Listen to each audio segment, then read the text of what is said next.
Meanwhile, before you pack lunch, listen to this.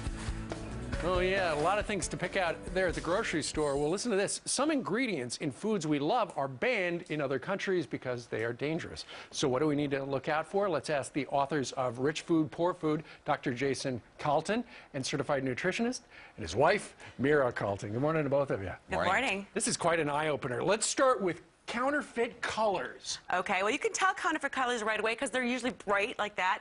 There's 5 different ones that are illegal in other countries. Okay. They're red 40, blue 1, blue 2, yellow 5, and yellow 6. And they're known to be carcinogenic and also to make human gene DNA mutate. So that's why we don't want them, and especially they're all over in kids' products and anything that's really bright. How can you tell?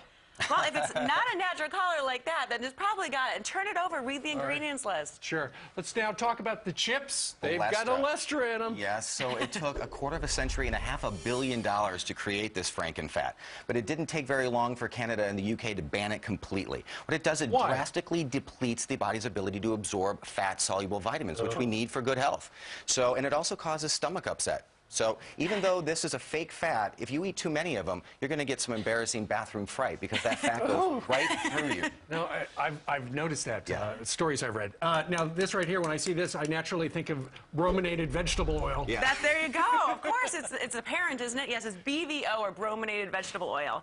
And it causes a brominated thyroid, which does horrible things anywhere from... What does brominated mean? Brominated, it's actually what it's made out of, Okay. bromine. Okay. And it causes the thyroid to not be able to absorb iodine, and when that happens, it leads all the way to things like thyroid cancer. Oh. So we don't want to have any of that.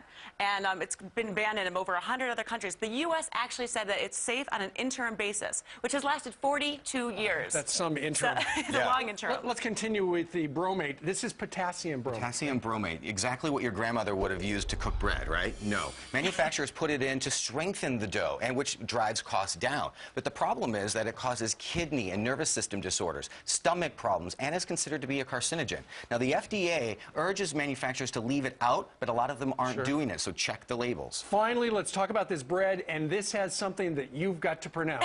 Okay, azodicarbonamide. Rolls you. off the tongue beautifully.